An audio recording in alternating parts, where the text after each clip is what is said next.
Bonsoir à tous et à toutes. À toutes et à tous, ce serait mieux quand même. Je suis très heureux de vous accueillir au World Trade Center de Grenoble.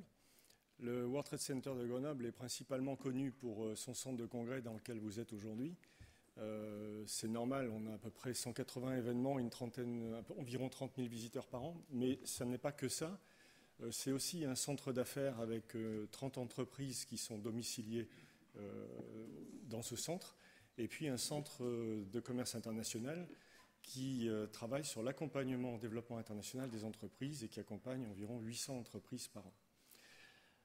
Le World Trade Center fait partie de la World Trade Center Association, World Trade Center Association qui promeut un certain nombre de valeurs. Et il y a certaines valeurs sur lesquelles je voudrais m'arrêter ce soir parce qu'elles sont complètement en ligne avec l'objet de la conférence. Il s'agit de la collaboration, de l'innovation et de l'éthique. C'est dans cet esprit de collaboration avec la chaire Mindfulness de Grenoble École de Management que nous avons décidé de co-organiser cette soirée à Grenoble. Avant d'entrer dans le vif du sujet de la conférence de ce soir, je voudrais d'abord remercier ceux sans qui l'événement n'aurait pas pu être réalisé. Et je vais commencer par les sponsors de cette soirée, l'entreprise à Raymond, l'UDIMEC, la SAMC, Novotel, la fondation AMIPI, le Center of Theological Inquiry et Alexio. Mais j'aimerais aussi remercier et associer les collaboratrices qui ont contribué à l'organisation de l'événement. Pour la chaire Mindfulness, c'est Cécilia et Christelle. Je ne sais pas si on les voit, non, elles restent discrètes. Et pour le World Trade Center, il s'agit de Julie et de Sylvie. Donc qu'elles en soient remerciées.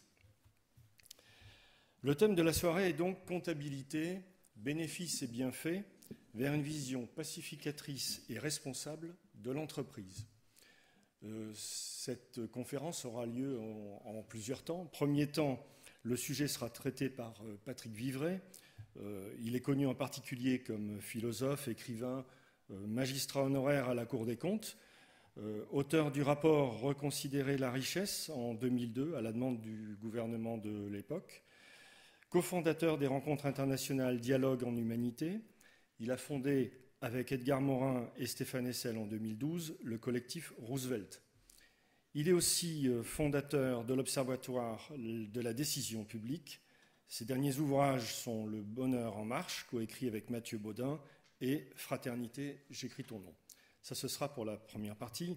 Ensuite, Dominique Steller, titulaire de la chaire Mindfulness, Bien-être au travail et paix économique, ainsi que Research Scholar à l'Université de Princeton aux États-Unis, essaiera de faire le lien entre ce qui sera présenté par Patrick Vivray et puis les travaux qu'il réalise avec son équipe.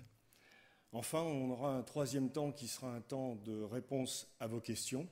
Vous aurez donc le temps de préparer et de maturer vos questions pendant les deux premières interventions et on tâchera d'avoir suffisamment de temps pour répondre à vos attentes.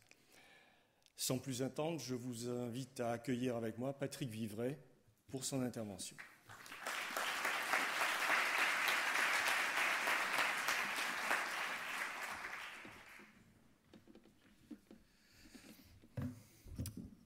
Bonsoir à toutes et à tous.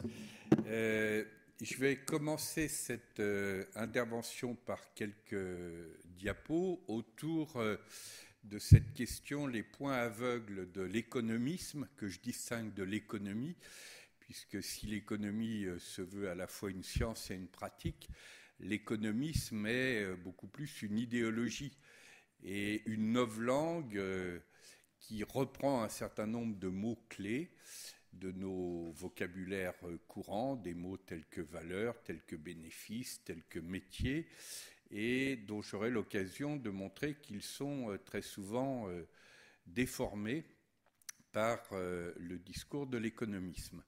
Mais quand on regarde cet ensemble, on est confronté à un problème paradoxal qui est que ce que nous croyons être l'économie, c'est quelque chose qui a l'air marqué au coin du bon sens. On dit d'une part, ce qui définit l'économie, c'est le rapport à la rareté, donc c'est l'accès à des ressources rares et la contrepartie de cet accès qui est la peur de la rareté. C'est le fait d'accéder à ces ressources rares grâce à de l'argent. Cet argent nous permet d'accéder à des productions et on va quantifier ces productions précisément par l'argent.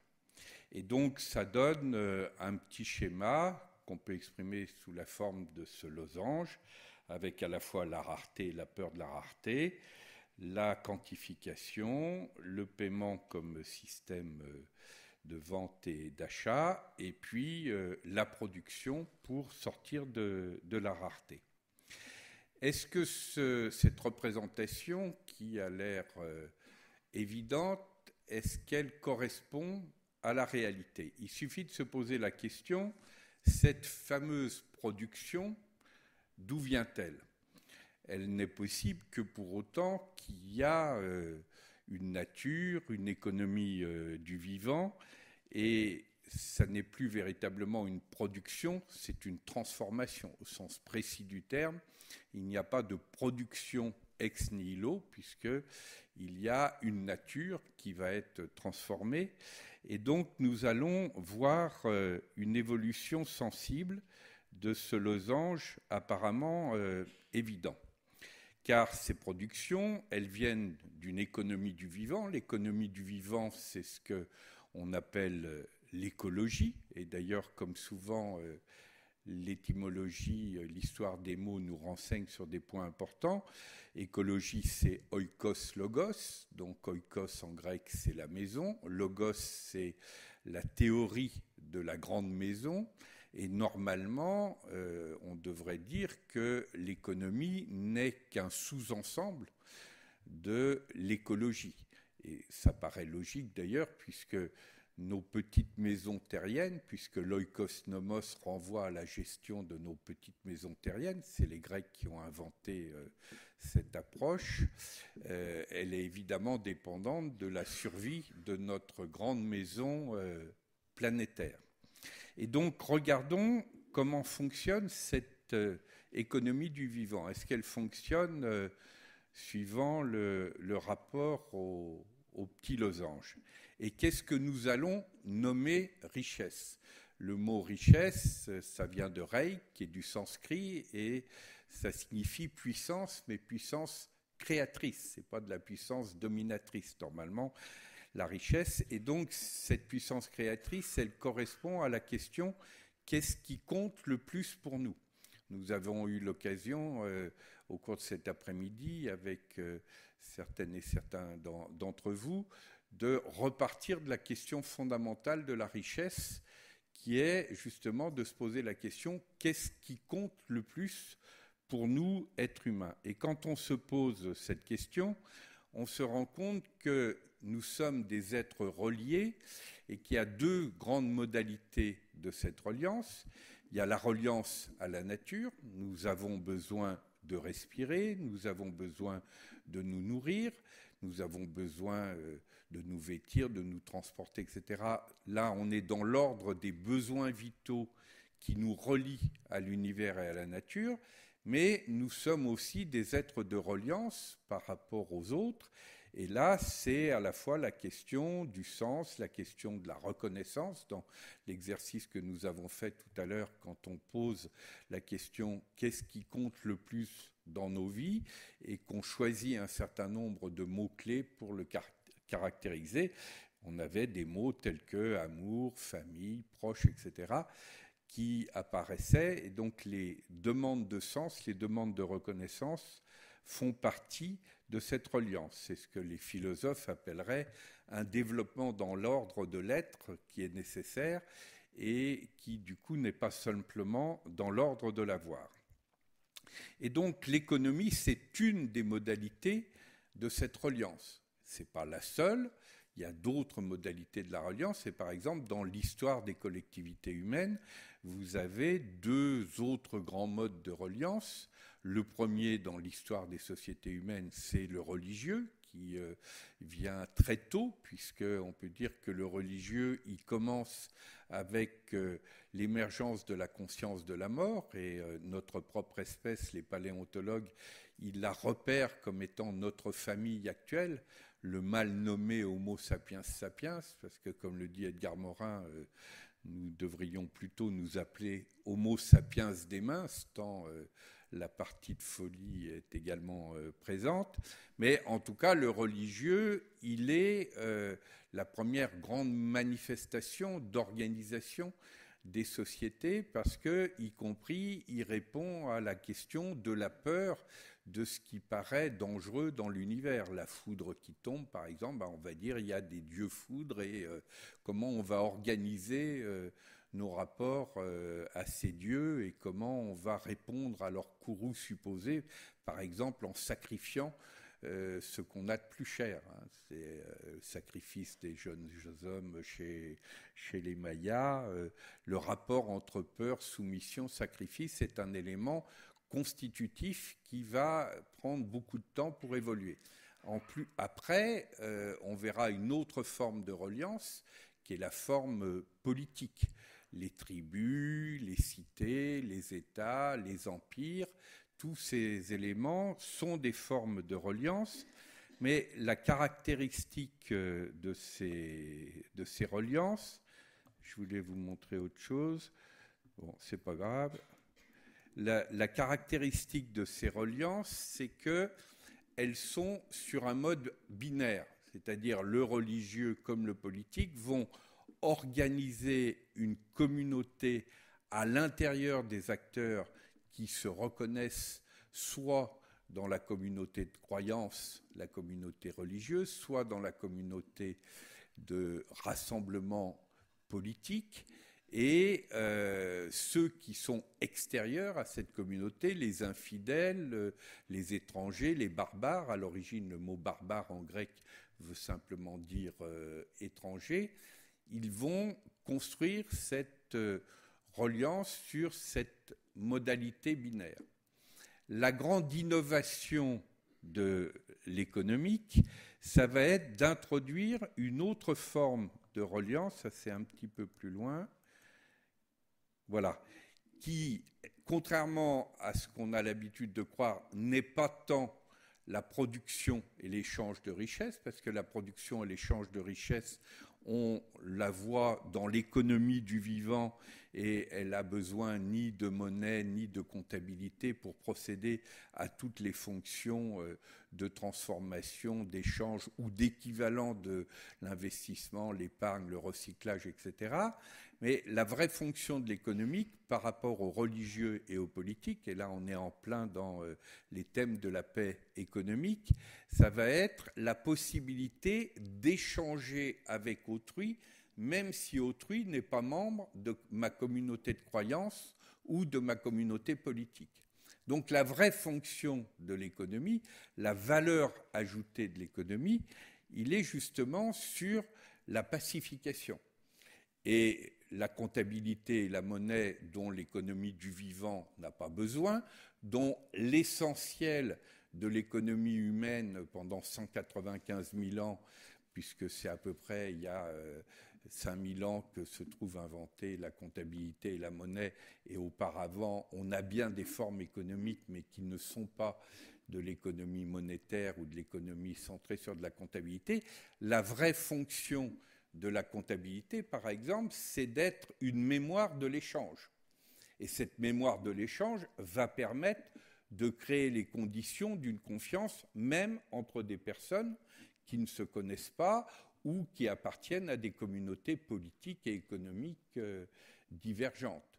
Et la monnaie n'est que l'unité de compte de cette comptabilité.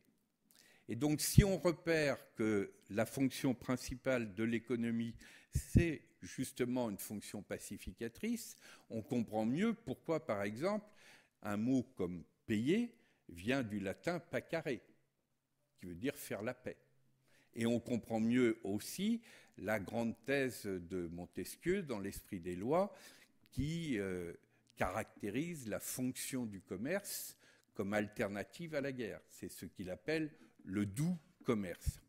Et donc, pour comprendre cette fonction de l'économie comme étant une fonction pacificatrice et voir au passage que notre idée reçue, qui est que l'économie est d'abord là pour créer et échanger des richesses, une fois qu'on a compris que la vraie fonction de l'économie était d'être pacificatrice, ça nous permet aussi de revenir en arrière sur la différence entre l'économie de la rareté, telle que nous avons l'habitude de nous la représenter avec le petit losange que je vous remontre à l'instant, organisé autour de la rareté et de sa peur, de la quantité, de la production et du paiement.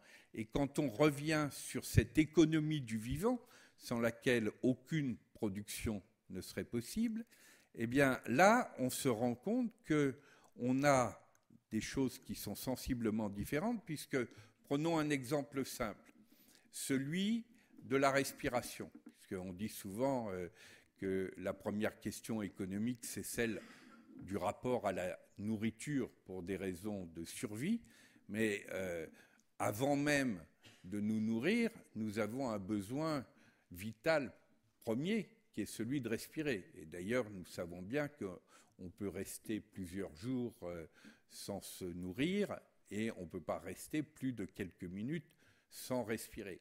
Imaginons que les économistes aient construit les premiers travaux de l'approche économique, non pas sur la question de la nourriture, avec la peur du manque de nourriture, mais sur la respiration et le rapport à l'air. On voit bien à ce moment-là qu'on n'a pas du tout les éléments du petit losange. Par exemple, au sommet du losange, on n'a pas la rareté, on a l'abondance. Alors vous me direz, on l'a de moins en moins avec la pollution dans les grandes villes, mais justement, cette pollution résulte d'une rareté artificiellement provoquée. Avant des comportements destructeurs, le cas le plus fréquent, c'est qu'on a de l'air en abondance. Est-ce que cet air en abondance, il faut le payer ? Non, pas encore, en tout cas. Peut-être qu'on va finir par avoir des multinationales de l'air après les multinationales de l'eau qui nous feront payer très cher l'accès à un air non pollué, mais la plus grande partie de l'histoire du vivant et la plus grande partie de l'histoire de l'humanité s'est faite avec un air que l'on pouvait respirer gratuitement. Donc le deuxième élément du triangle, ça n'est pas le fait de payer pour avoir accès à ce besoin vital, c'est la gratuité. Le troisième élément, c'est que l'air, on n'est pas dans un rapport de production par rapport à l'air que l'on respire. On est dans un rapport de transformation. C'est-à-dire, il y a ce souffle de l'univers que nous recevons et que nous allons transformer. Donc le troisième élément du losange, c'est la transformation beaucoup plus que la production. Et puis le quatrième élément, c'est la qualité, beaucoup plus que la quantité. Sauf les cas de maladie, asthme, crise respiratoire, etc. Dans les trois quarts du temps, la question principale de notre rapport à la respiration, c'est celui de la qualité de respiration. Ce n'est pas par hasard si toutes les traditions de sagesse ont en commun de nous dire que, paradoxalement, le plus difficile, c'est d'apprendre à bien respirer. Et donc, nous voyons bien que quand on se tourne vers l'économie du vivant, l'économie longue, l'économie sur plusieurs milliards, plusieurs millions d'années, y compris ensuite pour notre propre espèce pendant près de 195 000 ans, le propre de cette économie, c'est d'être structurée par un grand losange qui, au contraire du petit losange, est plutôt structuré par ces quatre pôles, abondance, gratuité, transformation et qualité. Et remarquez que cette économie longue dans l'histoire, c'est la même si nous prenons aujourd'hui des éléments déterminants dans l'économie contemporaine, tels que par exemple l'information et la connaissance. Pour traiter une économie de la connaissance et de l'information, nous sommes beaucoup plus proches du grand losange que du petit losange. L'essentiel de nos informations, de nos connaissances sont en abondance. La plupart d'entre elles, nous pouvons y accéder gratuitement, justement quand il n'y a pas des opérations de rareté artificielles qui vont créer des limitations à l'accès à la connaissance. On est dans la transformation, puisque vous avez une connaissance, j'ai une connaissance, et la rencontre de nos connaissances va permettre une transformation vers de nouvelles connaissances. Et l'essentiel, c'est la qualité de cette connaissance.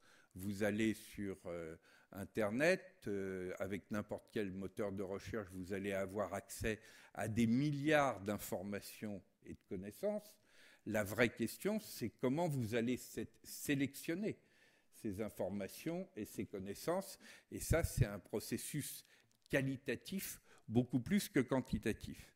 Seulement, qu'est-ce qui se passe si, au lieu de prendre ce grand losange, qui correspond à la fois à l'économie longue, l'économie du vivant, et en même temps à l'économie actuelle, l'économie de l'immatériel, de l'information, de la connaissance, l'économie post-industrielle, si je veux à tout prix mettre les éléments du petit losange comme éléments structurants du grand losange. Au lieu de partir de la biosphère à l'intérieur de laquelle se trouve l'économie du vivant, si je veux partir du petit losange, donc la représentation de l'économisme, eh bien, c'est là que je vais avoir une production artificielle de rareté. Par exemple, si je veux à tout prix marchandiser l'air, si je dis, moi, je veux de la marchandisation, de la quantification, et pour ça, j'ai besoin de la rareté, eh bien, effectivement, il va falloir que j'organise un marché de l'air pur. De la même façon qu'on a organisé à un moment donné un marché de l'eau potable, etc. Si je veux faire la même chose dans l'ordre de l'économie de la connaissance, il va falloir que je brevette, je mette des copyrights un petit peu partout. Et donc le résultat paradoxal, c'est que je vais devoir produire de la rareté artificiellement pour venir faire fonctionner la représentation du petit losange, alors même que normalement, je devrais être dans le lien entre l'économie du vivant et l'économie de la connaissance. Et donc, quand je travaille sur ces points-là, je vois bien qu'il y a un point aveugle très important qui est celui de ce qu'on a appelé les biens libres. Qu'est-ce qui fait que nombre d'économistes ne se sont pas intéressés à l'économie du vivant? C'est qu'ils ont justement déclaré que tout ce qui n'était ni rare ni cher, par exemple parce qu'ils étaient abondants et gratuits, donc l'air, l'eau potable, la plupart du temps les humains, n'avaient pas de valeur économique. Et ça, c'est ce qu'on a appelé les biens libres.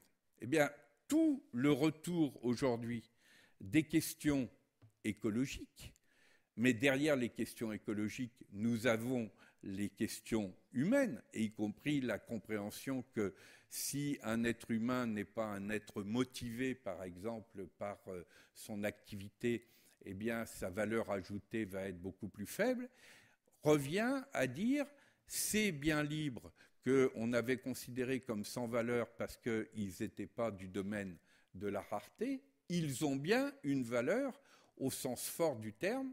On a eu l'occasion dans l'atelier auparavant de rappeler par exemple que le mot valeur, ça veut dire force de vie. Valor en latin, c'est la force de vie, aussi bien la force de vie physique, c'est ce qui donne la notion de corps valide, que la notion de force de vie psychique.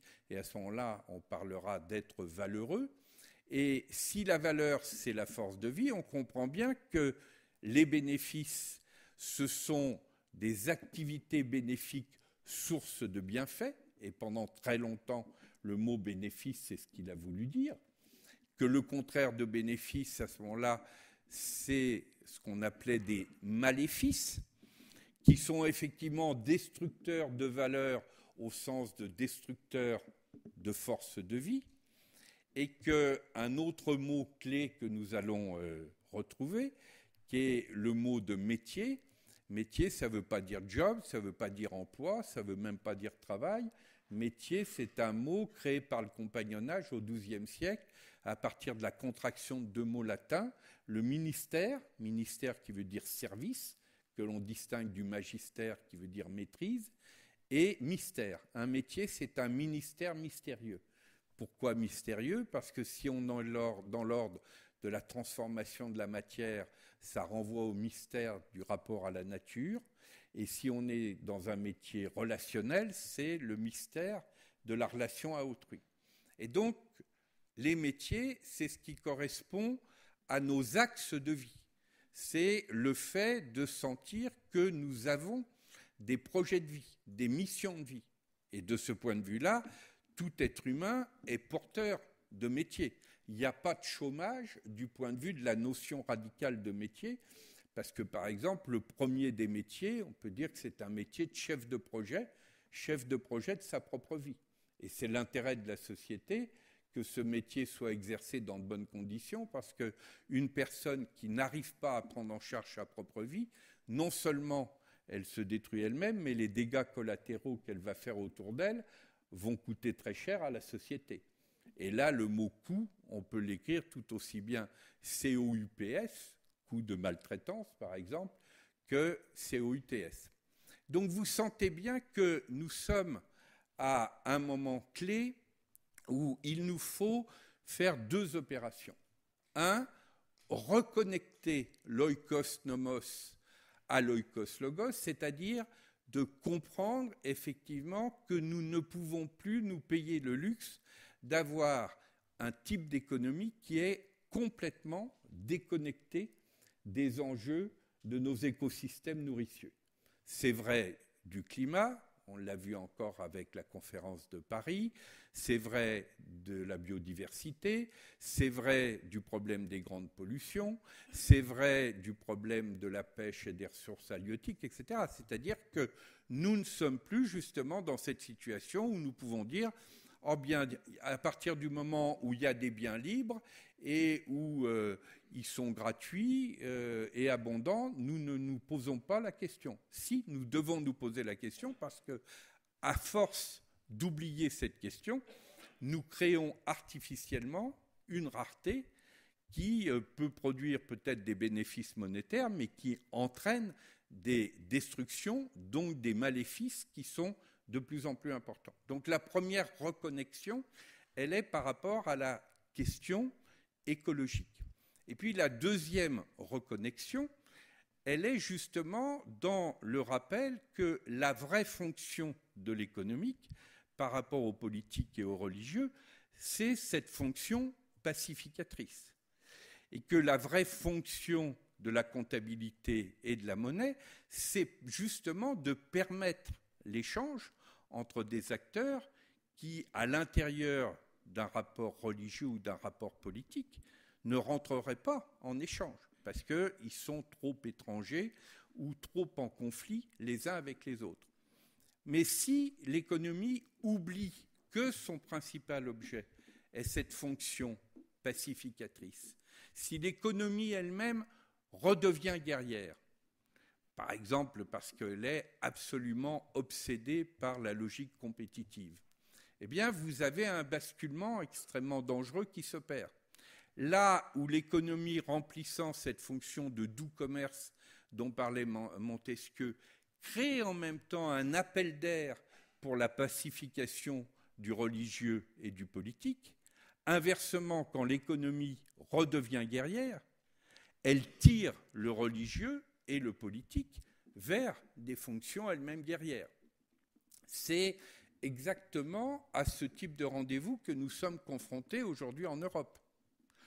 Tant que l'économie européenne a eu principalement une fonction pacificatrice, et c'était le génie des fondateurs de l'Europe que de partir des industries de la guerre, l'industrie de l'acier, l'industrie du charbon, et de dire je prends les industries de la guerre et j'en fais les industries de la paix. La CECA, la communauté européenne charbon-acier, qui a été l'ancêtre du marché commun. Et donc, l'intuition originelle, c'était effectivement d'avoir une économie au service de la paix. Et c'est grâce à cette conception pacificatrice de l'économie que pour la première fois dans l'histoire de l'humanité, on a vu se constituer une économie, une communauté plus vaste qu'aucun des empires que l'on ait jamais connus, mais non pas par la guerre ou par la domination impériale, mais au contraire par des rapports pacifiques, et y compris en réunissant cet exercice absolument inouï qui a été la réconciliation de peuples qui ont pu être en guerre aussi longtemps que, par exemple, les Français et les Anglais, et plus récemment, les Français et les Allemands. Par contre, à partir du moment où l'Europe a accepté la logique de la guerre économique qui lui était importée par notamment les approches venues des politiques instaurées dans les années 80 par Margaret Thatcher et Ronald Reagan, à ce moment-là, non seulement on a vu la logique de pacification interne de l'Europe rentrer en crise, mais sa capacité à tirer le monde vers des logiques pacifiantes se réduire, et nous voyons aujourd'hui que, inversement, des logiques destructrices, non seulement à terme pour la paix, mais même tout de suite, immédiatement pour la démocratie. On vient de le voir encore récemment en Autriche, avec le fait qu'une extrême droite a atteint un niveau insoupçonné jusque-là dans un pays européen, peut se mettre en place. C'est ce que Joseph Stiglitz, qui est un des prix Nobel, disons, hétérodoxe d'économie, a appelé le double fondamentalisme, c'est-à-dire un fondamentalisme identitaire qui vient se nourrir des effets d'un fondamentalisme marchand. Ce que Joseph Stiglitz appelle le fondamentalisme marchand, c'est à peu près la même chose que ce que Karl Polanyi avait appelé, dans son œuvre majeure, La Grande Transformation, le passage des économies de marché à des sociétés de marché. Passage qui peut paraître insensible. Il n'y a pas un jour précis où on dit ça n'est plus une économie de marché, c'est une société de marché. Mais ce passage insensible, il résulte du fait, pour reprendre l'image de Karl Polanyi, que le fleuve de l'économie de marché sort de son lit et va envahir d'autres ordres relationnels que l'ordre économique stricto sensu. Et par exemple, quand le marché envahit le politique, eh bien, ça vous donne de la corruption. Si le marché envahit les rapports de la sexualité et de l'amour, ben, ça vous donne la prostitution. Si le rapport au sens, la quête spirituelle, est structuré par une logique marchande, ben, ça vous donne aussi des sectes marchandes, etc. Et Karl Polanyi avait mis en évidence que ce danger, qui est insidieux au départ, il a un effet destructeur extrêmement important, puisqu'il finit par détruire la substance même des sociétés, et si on le laisse se mettre en œuvre, ben, il va produire des effets destructeurs qui, in fine, s'ils ne sont pas bloqués, peuvent conduire ensuite à des destructions plus graves encore, qui sont les destructions guerrières. Donc nous sommes à ce rendez-vous-là. Et ce rendez-vous-là, nous ne pouvons véritablement le saisir avec une chance de réussite que si nous nous souvenons que l'économie doit être reliée à l'écologie, que les éléments clés de l'économie du vivant, la longue histoire, et l'économie contemporaine, information et connaissance, ont les mêmes caractéristiques et qu'il nous faut penser non pas avec les catégories restreintes du petit losange, la rareté, la production, la vente et l'achat exprimés en monnaie et l'obsession quantitative, mais avec les catégories du grand losange, la transformation, l'abondance, la qualité et même, dans bien des cas, la gratuité, la catégorie des échanges interhumains gratuits, par exemple, est beaucoup plus importante que la catégorie des échanges interhumains marchands. Et le petit losange n'est qu'un sous-ensemble de l'économie du vivant et de l'économie de la connaissance. Donc nous avons à changer de paradigme. Et puis le troisième élément, c'est qu'il nous faut revisiter la notion de création de valeur, de bénéfices et de métiers dans cette perspective-là. Et là, de nouveau, nous sommes dans un rendez-vous où, pour mieux avancer dans l'avenir, il nous faut aussi nous nourrir de la mémoire longue du passé. Revisiter le fait que, par exemple, la valeur, c'est de la force de vie, donc que la valeur ajoutée, ça va être un supplément de force de vie, et que, par conséquent, il n'y a pas que les activités exprimées en termes monétaires qui vont être créatrices de valeur. Il y a quantité d'autres modalités de création ou de préservation de force de vie que exprimées monétairement. On peut être parent et transmettre de la force de vie. On peut être bénévole dans une association, il n'y a pas de flux monétaire, et pour autant, on va être complètement dans de la force de vie que l'on va soit préserver, soit transmettre, soit démultiplier. Inversement, vous pouvez avoir des valeurs ajoutées monétaires qui correspondent à des destructions de valeurs réelles. Vous avez des grandes pollutions, des grands accidents, etc., qui vont être comptabilisés monétairement dans la colonne positive. À l'époque où j'écrivais le rapport Reconsidérer la richesse, j'avais pris l'exemple du pétrolier Lerica qui, en se fracassant, avait souillé les côtes bretonnes.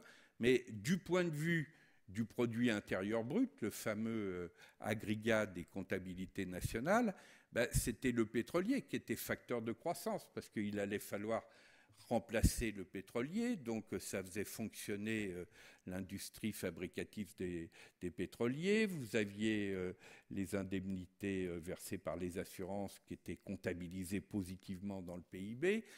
Toutes les activités qui peuvent être liées à des accidents, à des catastrophes, etc., ont pour effet de générer des activités de remplacement, de réparation, d'indemnisation qui vont être enregistrées positivement dans les comptabilités. Il n'y a pas une colonne à part pour dire, par exemple, attention, cette valeur ajoutée monétaire, elle vient d'une destruction, d'un accident, etc. Et donc, si nous voulons réinventer à la fois l'économie du vivant, l'économie liée à l'écologie, et en même temps être en prise sur la nouvelle économie, qui est celle de l'information et de la connaissance, il nous faut revisiter la notion de valeur dans son sens premier, de force de vie. Il nous faut revisiter la notion de bénéfice au sens d'activité bénéfique, source de bienfaits. La notion de perte au sens de « attention, il y a destruction de valeur comme force de vie ».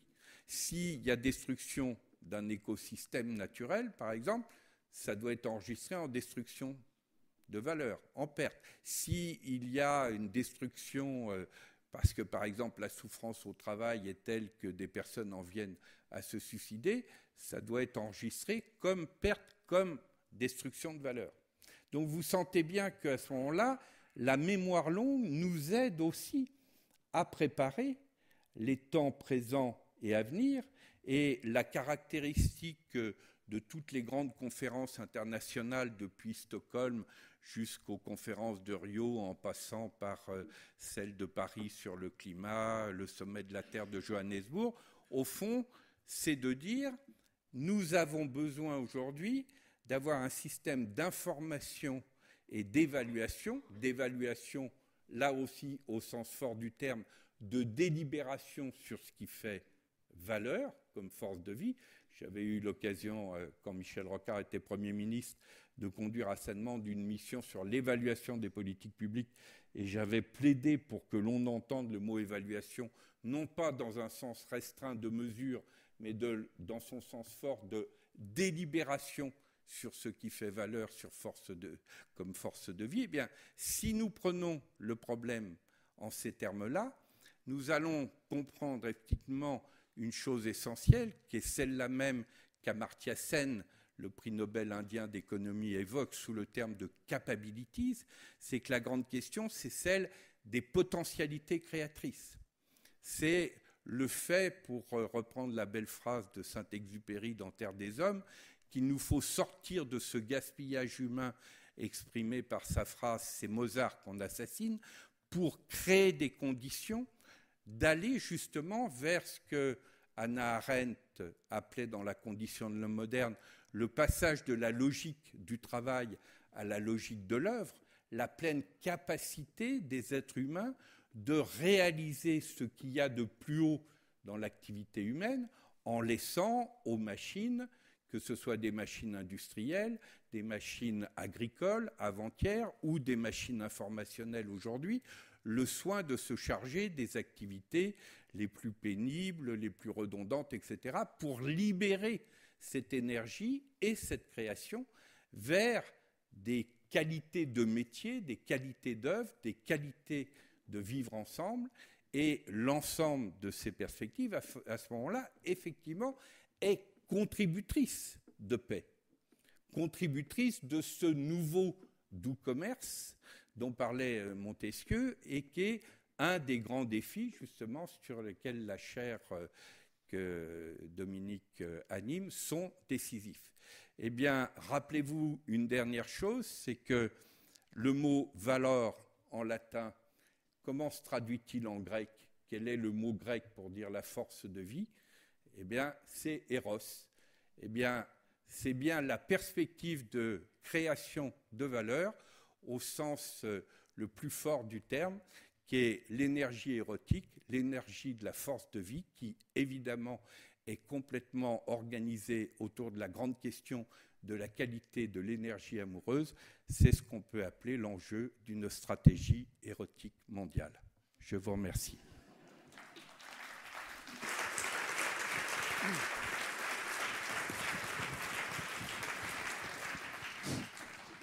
Merci Patrick Vivray. Eh bien, devant cette abondance de notions et d'informations, Dominique, tu vas avoir maintenant le challenge de faire la transformation et de trouver le lien avec la paix économique. Merci beaucoup. Bonsoir à tous. Je voudrais juste démarrer avec une personne, Francis, que tu as oublié tout à l'heure, c'est Vanessa, que je remercie également, qui est aussi dans la chaire pour ne pas l'oublier. L'année dernière, dans la conférence qu'on avait animée, Mathieu Ricard et moi, je m'étais amusé, je crois, en milieu de conférence, à prendre la référence d'un grand philosophe français qui s'appelait Francis Blanche, dans laquelle je disais qu'il serait peut-être temps de penser le changement plutôt que de changer le pansement. Et en réfléchissant à la conférence de cette année, je me suis dit, tiens, il y a encore une autre analogie possible dans la veine de Francis Blanche, qui serait de se dire, pourquoi ne pas penser la paix plutôt que de penser la plaie? Et je vais démarrer à partir de cet endroit-là. J'ai un rôle un peu compliqué ce soir, que je n'ai pas complètement l'habitude de faire, qui est de jouer le rôle de répondant, c'est-à-dire de ne pas avoir préparé énormément de choses personnelles, mais de démarrer sur les propos de Patrick pour voir comment je peux créer du lien entre ça et ce qu'on a décidé de faire dans ce lieu de recherche, dont l'objet c'est de voir comment on peut redonner à l'économie son rôle pacificateur. J'ai noté un ensemble de points pour lesquels je vais essayer de donner un peu de logique. Le premier, c'est comme tout à l'heure Patrick disait, si l'économie redevient guerrière. Ce qui a fait à un moment donné qu'on s'est posé la question en tant que chercheur de la création d'un lieu de recherche sur la paix économique, ça a été très simple. J'étais un spécialiste du stress au travail, vous pouvez rajouter de la souffrance au travail. Il y a 8 ans, la France connaissait une vague de suicides, en tout cas les médias parlaient de la vague de suicides dans les entreprises, et un de mes collègues me dit, tiens, on peut dire complètement aujourd'hui qu'on est dans une culture de guerre économique, puisqu'on a un langage qui est relativement agressif, et dans une école de management, on sait très bien qu'une part du langage qui est transmis peut être un langage agressif. Il suffit de penser à une OPA. OPA contient bien agressif à la fin. On a des comportements qui sont agressifs, soit à l'intérieur de l'entreprise pour les collaborateurs entre eux, soit entre les clients et les collaborateurs d'une entreprise, et on a des dommages collatéraux, les suicides, le burn-out, la dépression, etc. Et ce jour-là, mon collègue me dit, et si on s'amusait à imaginer un cours qui parlerait de paix économique? On a cherché un petit peu pour voir si des gens parlaient de la paix économique, et on n'a pas trouvé, en tout cas dans un premier temps. J'arrive à la fin d'une année que je suis encore en train de passer aux États-Unis, dans laquelle je contribue à différentes choses, mais entre autres à écrire un livre sur la paix économique. Et je me suis dit, je vais reprendre ce travail-là, essayer de voir qui, dans les 100 dernières années, s'est intéressé à la paix économique. Alors, quand je suis remonté un peu plus loin, je suis retombé sur Montaigne, moi aussi, sur le doux commerce, mais je me suis cantonné à partir de 1900, et j'ai découvert quelque chose d'assez intéressant, c'est qu'à chaque fois que quelqu'un s'intéresse à la paix économique, c'est juste après une guerre, 17, 18, 19, donc on a pas mal de gens qui s'intéressent à la paix économique. On a aussi des gens qui s'y intéressent 45, 46 jusqu'à 48, et des gens qui s'intéressent à la paix économique juste avant la suivante. C'était une découverte un peu particulière, parce qu'à la fois je me suis dit, tiens, c'est rigolo, jusqu'au moment où je me suis dit, oui, rigolo, pas si sûr, parce que si nous, on commence aussi à s'intéresser à la paix économique et que la guerre de derrière est un petit peu loin, quand est-ce qu'arrive la prochaine ? Mon propos n'est pas d'être alarmiste à cet endroit-là, il est plutôt de dire, et ça aussi Patrick l'a évoqué tout à l'heure, finalement, jusqu'à présent, à chaque fois qu'on s'est intéressé au lien entre la paix et l'économie, on s'est intéressé à cette dimension-là à partir d'un temps de conflit. Et le propos qu'on a dans ce centre de recherche, c'est de se dire, mais et pourquoi on ne s'intéresserait pas à la paix en dehors du temps de conflit ? Pourquoi l'entreprise ne reprendrait pas son rôle, que Patrick présente d'une certaine manière, en redisant ce qu'on a construit ou co-construit, chercheurs et dirigeants d'entreprise, dans la vision qu'on a donnée à ce centre de recherche, en disant, le but d'une entreprise, c'est de s'inscrire dans la société et de contribuer au bien commun. Je le redis, on a posé dans la vision de ce centre de recherche, le but d'une entreprise, c'est de s'inscrire au cœur de la cité et de contribuer au bien commun. Point. Après, pour contribuer à ce bien commun, qu'est-ce qu'on attend de l'entreprise ? C'est qu'elle soit capable d'apporter ce pourquoi elle a été créée, c'est-à-dire la dimension économique. Le corps médical nous apporte la santé, le corps juridique nous apporte la sécurité, et bien le corps économique a comme mission de nous apporter les moyens qui vont nous permettre de nous développer. C'est un point pour moi important parce que depuis maintenant un certain nombre d'années qu'on travaille sur la paix économique, très vite on reçoit, et peut-être que ça vous a traversé l'esprit, un ensemble de critiques. L'une d'entre elles me plaît toujours beaucoup, elle parle des bisounours. Et la position des bisounours serait finalement de dire, quand vous parlez de paix, ça veut dire que vous ne considérez pas l'entreprise comme un lieu qui peut faire du profit. Notre propos n'est absolument pas là. Bien entendu qu'on maintient cette idée que l'entreprise a à faire du profit, au moins pour une raison, Patrick aussi en a parlé, c'est par le marché, par le commerce et par l'économie, je vais pouvoir créer du lien avec celui que je ne connais pas, celui qui n'est ni dans ma fratrie, ni dans ma famille, ni dans mon environnement proche. Et si vous refaites un lien, pour ceux que ça intéresse, avec Hobbes, où tout le monde s'est arrêté en disant « l'homme est un loup pour l'homme », en fait, ce que disait Hobbes, c'est « l'homme est un loup pour l'homme quand je le mets en situation de danger ». Et Hobbes commençait à évoquer l'idée que l'un des intérêts du marché et l'un des intérêts du commerce, c'est que justement, il va me permettre d'être en contact avec quelqu'un que je ne connais pas et qui pour autant ne va pas rester un étranger parce que je vais créer un lien particulier avec lui qui est le lien commercial. Donc cette entreprise va créer du profit. La vraie question, c'est du profit pourquoi ? Est-ce que je crée du profit parce que le but de l'entreprise, c'est de créer une richesse financière, ou est-ce que je crée du profit parce que le but de l'entreprise, c'est d'aller ouvrir sur l'ensemble des autres richesses qu'a évoqué Patrick ? Ça me fait penser à un autre point qu'on a évoqué cet après-midi, qui est l'idée de croissance-décroissance. Parmi nous, on a des collègues, j'en ai vu un sur ma gauche, qui traitent de l'économie de la décroissance.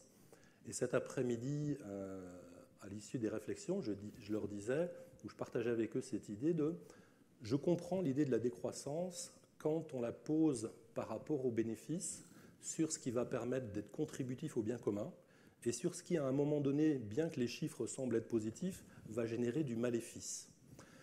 Donc, qui pourrait nous faire croire à tout prix qu'il faut qu'on court vers une décroissance. Mon seul souci dans cette idée-là, c'est j'ai du mal à imaginer un être humain en mouvement qui, à un moment donné, n'a pas besoin que quelque chose croisse. Par contre, ce en quoi je crois, c'est doit-on toujours penser la croissance sur une dimension verticale ? Est-ce que la croissance doit être un toujours plus de finances, toujours plus de production, avec le risque à un moment donné d'avoir tellement produit qu'il va me falloir créer artificiellement la rareté pour ne pas perdre mon prix ? Et est-ce que je ne peux pas penser la croissance d'un point de vue horizontal, c'est-à-dire permettre à un moment donné de penser les richesses dans un autre lieu et de faire de l'entreprise, à mon avis, une des choses qui est la plus jolie de ce que peut apporter l'entreprise, c'est-à-dire d'en faire vraiment un endroit dans lequel la joie va pouvoir réapparaître, dans laquelle je vais prendre un autre mot qui est plus présent habituellement, dans laquelle je vais retrouver du sens, dans laquelle je vais avoir envie d'aller pour une raison majeure, c'est que je vais contribuer à la société dans laquelle je suis inscrit. puisque finalement l'homo sapiens est un homme grégaire et que son propos principal c'est contribuer avec l'autre. Ça me fait faire un autre pont. Dans le titre de cette chaire de recherche, on a un premier mot qui s'appelle pleine conscience, pour une raison majeure qui a été de dire ce en quoi on croit. On ne sait pas trop qu'est-ce qui va nous permettre d'avancer vers quelque chose de différent. Par contre, on s'est dit quelque chose, c'est on pense qu'il y a besoin d'avoir un travail sur l'intime. Dans les mots de Patrick cet après-midi, mais encore ce soir, on l'avait sur un mot, sur une phrase particulière qui était de dire faire métier de notre propre vie. Faire métier de ma propre vie quand je suis dans un environnement professionnel, que je sois salarié ou que je sois manager, c'est finalement me poser la question de à quoi je contribue, qu'est-ce que je fais là. Et plutôt que de rester dans un système où quand le développement personnel, qui à mon avis fait aussi partie du développement scolaire, quand le développement personnel pose la question d'être au lieu d'avoir, ce qui m'intéresse encore plus, moi, c'est poser la question du être avec. Et me rendre compte que si j'arrête le travail de faire métier de sa propre vie, si je l'arrête à la dimension de l'être, je pourrais presque dire que c'est pas si mal, on est en train d'avancer, sauf que j'oublie que je ne suis pas indépendant et non connecté, et qu'au contraire, je suis connecté et que la dimension du être avec va être très importante, quasiment fondatrice.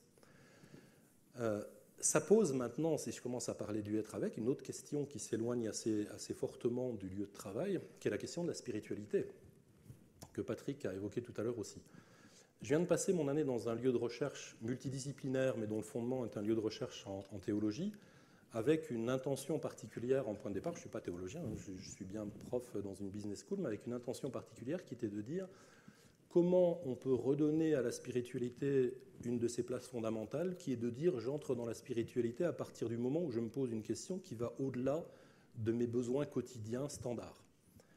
Et donc, si je pose la question du lieu de travail dans qu'est-ce que c'est que être avec l'autre, qu'est-ce que c'est que de créer bénéfice avec lui, je commence à poser de fait la dimension de la spiritualité.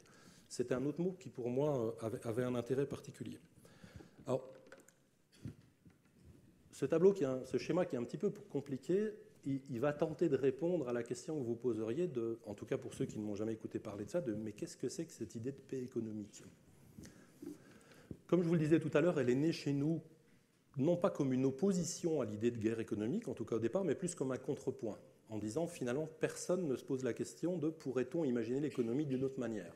Point numéro 1. Point numéro 2, elle est née avec cette idée de, à chaque fois qu'on parle de paix, on parle de paix en rapport à la guerre. Est-ce qu'on peut sortir cette économie simplement de son rapport à la guerre et voir comment elle peut être pacificatrice simplement par le fait d'être présent et d'être un des rouage ou une des huiles qui va permettre à la société de fonctionner correctement. Or, pour vous dire ce qu'est la paix économique, je vais le faire en deux temps. Vous pouvez démarrer par la gauche. Et la première chose a été de dire, nous ne pensons pas la paix économique comme étant un but à atteindre. Je vais partir moi aussi chez mes philosophes. Aristote nous a été utile pour beaucoup de choses et on a oublié toute une petite partie des développements d'Aristote pour focaliser sur un seul, qui a été la capacité à catégoriser, à identifier et à pouvoir porter notre attention sur les aspects saillants des objets, ce qui nous a permis le développement de la science et plus tard de l'économie. Le problème de cette catégorisation, ça à un moment donné était de croire que les choses étaient séparées les unes des autres. Aristote a fini par nous amener à créer des boîtes, à créer des dimensions séparées, et à oublier qu'entre ces dimensions séparées, il se passait des choses. Si vous partez de cet endroit-là et que vous le combinez avec la dimension judéo-chrétienne, qui deviendrait donc une dimension gréco-judéo-chrétienne, dans laquelle finalement vous allez gagner votre pain à la sueur de votre front, et si vous travaillez bien, vous aurez une chance d'atteindre le paradis, vous générez un système de croyance particulier qui nous dit que systématiquement ce que nous avons à faire à partir d'un problème spécifique, c'est d'imaginer au loin devant nous le changement que nous voulons voir survenir et de lui donner une forme particulière. Ce qui généralement produit, quand on parle de paix économique, la croyance que nous serions en train de vous dire, la paix économique, c'est un état particulier qu'on va vous proposer de mettre en place dans le monde dans les années à venir. Ce en quoi je ne crois absolument pas. Par contre, ce en quoi je crois, c'est de me dire, tiens, finalement, depuis des années, j'entends les entreprises parler de la problématique du sens, et dans le même temps, je les entends parler de la problématique des valeurs. Je baisse la tête parce que je cherchais les liens avec ce que disait Patrick tout à l'heure, qui était valeur force de vie, et la raison pour laquelle l'entreprise, à un moment donné, travaille sur les valeurs, c'est bien celle-ci. c'est bien de se dire, de la part du dirigeant, de la part des employés, des managers, à un moment donné, de se dire, bon sang, il y a quelque chose qui ne fonctionne pas. Est-ce qu'on peut reporter notre attention sur ce qui fait force de vie dans notre entreprise, ce qui nous donne envie de venir, ce qui nous donne envie de partager, ce qui nous donne envie de produire pour que ça fasse sens pour le bien commun. Si je pense cette dimension de valeur, son vrai intérêt, c'est que se passe-t-il juste après? L'entreprise investit, travaille sur les valeurs, fait venir des consultants, accroche les valeurs au mur, le temps s'écoule, et puis je vais au travail, et tout à coup je regarde les valeurs sur le mur, et je me dis waouh, il y a une sacrée différence entre ce que je suis en train de vivre tous les jours et ce que je suis en train de voir sur le mur. La question devient donc, est-ce que je peux commencer à penser la paix, non pas comme un état à atteindre, mais simplement comme l'engagement d'une orientation. C'est-à-dire cette valeur qui est très fragile, qui est très évanescente, certainement pas la rejeter parce qu'elle a été difficile à construire et que je me rends compte qu'on n'arrive pas à la mettre en action. Elle est difficile à créer cette force de vie, mais simplement me dire je vais la conserver comme une orientation particulière, comme un cap pour l'ancien pilote que je suis. J'ai un cap devant moi et je me dis que finalement cette valeur c'est le cap que je vais conserver. Vous voyez que si je le prends de cette manière-là, pour jouer avec les mots comme le faisait mon collègue tout à l'heure, je transforme le rapport que j'ai avec ce mot de valeur, je transforme le rapport que j'ai avec mon habitude de projeter sur quelque chose que je devrais atteindre, et je peux commencer à mettre en action tout de suite ce qui va générer ma valeur. Si j'ai posé comme valeur dans mon entreprise le respect, il ne suffit pas de le mettre au mur, il va falloir à un moment donné que je me pose la question, qu'est-ce qui va me permettre dans mes comportements, dans mes attitudes, dans mes décisions, que cette valeur soit mise en place. C'est mon premier niveau. Très difficile à mettre en place, pour la raison évanescente que j'évoquais. On descend d'un cran. Deuxième niveau, si je commence à penser la paix, non plus simplement comme une orientation, mais comme un chemin particulier. Qu'est-ce que ça veut dire qu'un chemin? Ça veut dire, si je reprends les mots de Patrick, est-ce que je peux percevoir le travail comme une œuvre particulière? Qu'est-ce que ça veut dire dans mes mots à moi, qui suis complètement en lien avec l'entreprise? Est-ce que je peux repenser et travailler sur les procédures, sur les processus, sur les modalités managériales et sur les modalités de gouvernance pour qu'elles soient plutôt génératrices de bénéfices, y compris d'un point de vue humain, plutôt que de maléfices? Je vais vous prendre deux exemples qui sont ceux que je prends habituellement. Le premier, c'est un exemple individuel, donc je ne prendrai qu'un exemple. Un exemple individuel, vous avez une réunion un matin et vous êtes le leader de cette réunion, vous engagez votre réunion.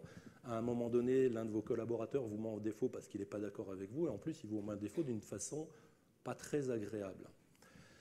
J'ai le choix à ce moment-là de ne pas conserver la paix comme orientation et d'oublier mes valeurs, puisque maintenant il est en train de m'agresser, de basculer sur un mode habituel qui est un mode d'évitement, et soit de lui répondre avec toutes les stratégies possibles de l'évitement de quelque chose qui serait « je suis d'accord avec toi » alors qu'au fond de vous, vous êtes en train de vous dire « tu vas voir quand on sort de la réunion ». Ou alors vous pourriez quitter la réunion en claquant la porte, qui serait une autre façon d'éviter.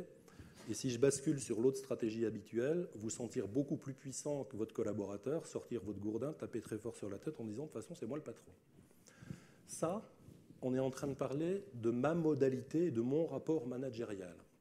La paix comme chemin, c'est est-ce que je peux commencer à réfléchir la transformation de façon très très concrète, dans mon exemple sur les valeurs et sur les comportements managériaux qui vont permettre de promouvoir la douce paix comme le doux commerce tout à l'heure, plutôt que de conserver des comportements qui vont générer du maléfice plutôt que du bénéfice. Cet endroit-là est un peu plus concret que le précédent. Vous devez certainement, si vous êtes comme moi, vous souvenir que la dernière fois que quelqu'un vous a mis en colère, c'est beaucoup plus facile à raconter derrière un micro que de faire en direct. Parce qu'une fois que l'émotion est venue, et ça va être un des autres points que je mettrai en lien avec ce que disait Patrick, finalement, personne, jamais, ne nous apprend à gérer correctement les émotions qui apparaissent et à les transformer dans un comportement qui sera générateur de bénéfices plutôt que de maléfices. Pour autant, pour le chercheur que je suis et qui travaille plutôt sur les aspects psychologiques, la recherche nous donne un ensemble de clés fabuleuses pour voir comment transformer ces comportements-là. Ça reviendrait à dire, si je pense au monde de l'éducation, et particulièrement au monde de l'éducation des futurs managers, que je sois dans une business school, dans une école d'ingénieur, dans une fac de médecine et autres, ça reviendrait à dire, est-ce qu'à un moment donné, on peut poser dans la question des compétences du manager, réellement la question des compétences humaines? Quand je dis réellement, c'est-à-dire ne pas faire une conférence sur les émotions le samedi matin ou le dimanche soir et considérer cette compétence de la gestion émotionnelle comme étant une compétence cœur du manager, sur laquelle viendra se greffer la compétence technique et qui lui permettra de mettre en œuvre correctement sa compétence technique. Donc là encore, quelque chose d'un peu plus concret, pour autant toujours compliqué à mettre en œuvre. Le dernier point de cette paix économique, j'ai considéré la paix comme orientation, je la considère comme chemin. Est-ce que maintenant je peux la considérer comme une fondation, comme un point de départ? Est-ce que je peux, quand je me lève le matin, Marc Aurèle, je vais prendre lui pour référence, moi cette fois-ci, Marc Aurèle disait, quand je me lève ce matin, dans ses lettres à Lucilius, il dit, quand je me lève le matin, je me pose la question de comment je vais faire acte d'homme, au sens le plus large, mesdames, entendez hommes et femmes au sens de l'humanité. Dans la paix comme fondation, on est exactement à cet endroit-là. Mon manager, qui tout à l'heure sortait de sa première réunion et était en colère parce qu'il s'était fait agresser, comment fait-il entre cette première et sa deuxième réunion pour arriver dans la deuxième réunion qui va être une négociation commerciale dans un état qui lui permettra de réellement rentrer en relation avec les clients ou avec les fournisseurs avec lesquels il va être? La façon qu'il va avoir d'y entrer va être sa façon de faire acte d'homme. Et sa façon de faire acte d'homme dans ce qu'on est en train de partager avec vous, c'est finalement de considérer qu'il sera certainement plus efficace en termes de bénéfices pour le bien commun à basculer sur un mode pacifique et de trouver un temps pour apaiser ses émotions, pour apaiser son physique, pour apaiser ses pensées. Et vous vous souvenez de tous les films et toute la messe que vous pouvez vous faire quand vous êtes en colère et que vous basculez dans la réunion suivante, apaiser ces éléments-là pour pouvoir sincèrement rentrer en relation.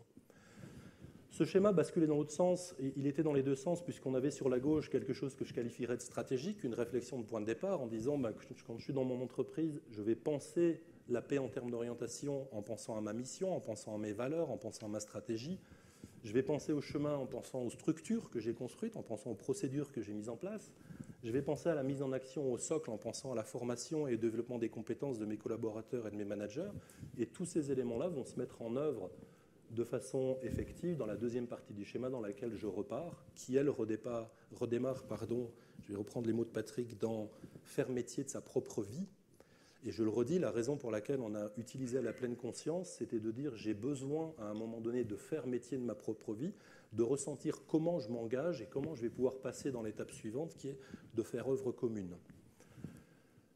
Un petit point spécifique, et je crois que j'arriverai au bout sur cette idée de pleine conscience. Elle fait beaucoup d'échos en ce moment parce qu'elle est très en vogue.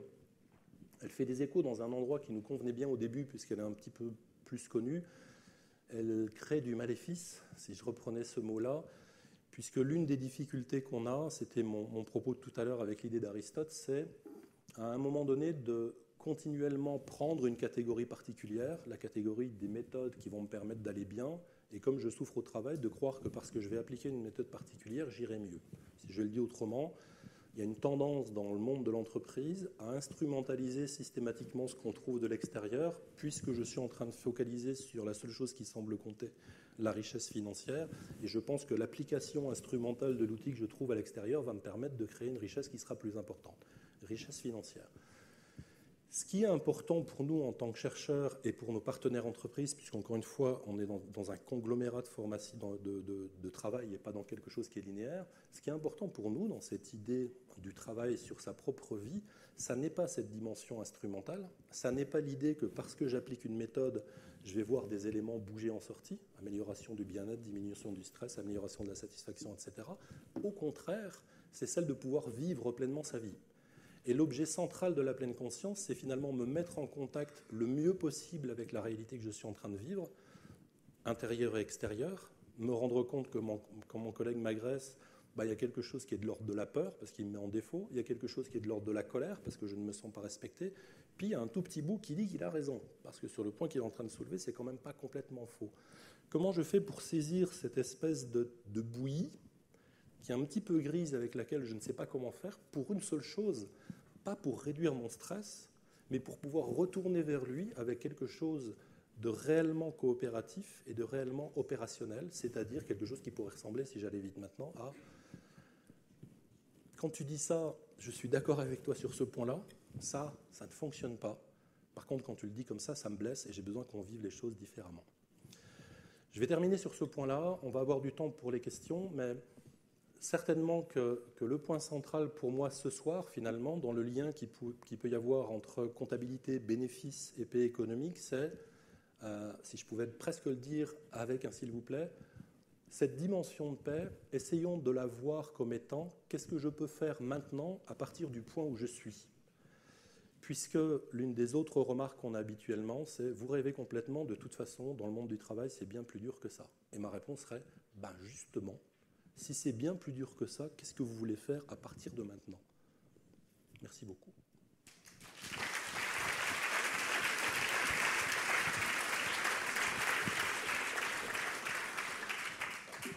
Merci Dominique. Bon, j'imagine que vous avez eu beaucoup d'éléments de réflexion. Concernant les questions, je vais vous demander un petit peu de discipline. S'il vous plaît, levez la main. Des micros sont à disposition. Utilisez-les de façon à ce que tout le monde puisse bien entendre la question.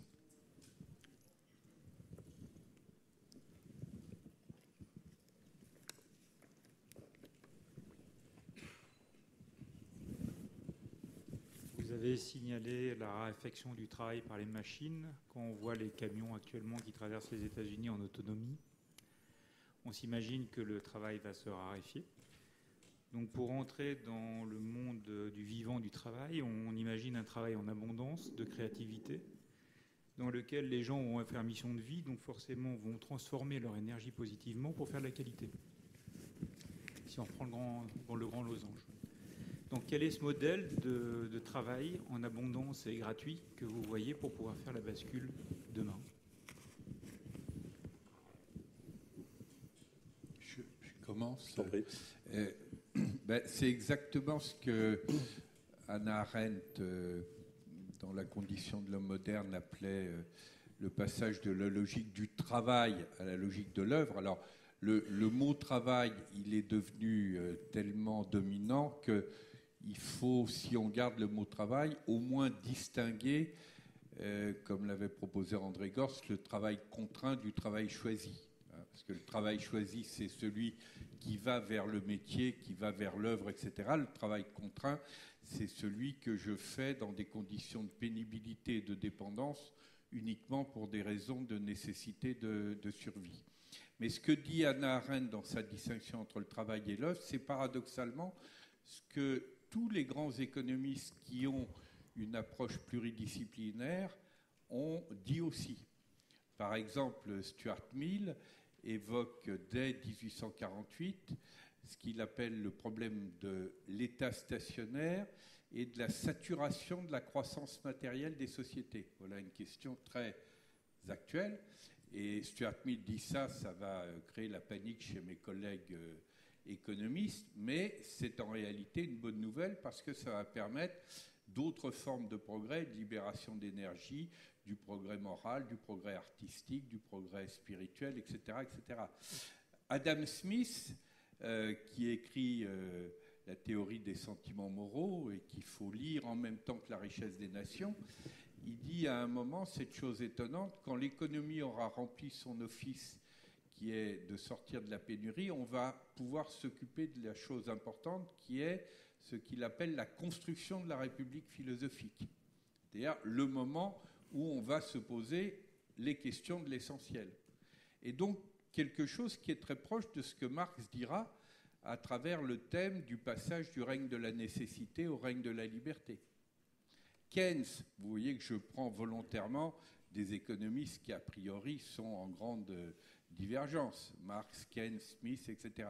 Keynes, à la fin des essais pour l'économie et la monnaie, dans un texte tout à fait passionnant qui s'appelle « Perspectives économiques pour nos petits-enfants », qu'il écrit en 1930, donc un an après le déclenchement de la grande crise de 29, commence son chapitre par cette phrase étonnante « Nous ne vivons pas une crise économique, mais une crise de l'économique. » Même quand on s'appelle Keynes, écrire en 1930 « Nous ne vivons pas une crise économique », c'est gonflé.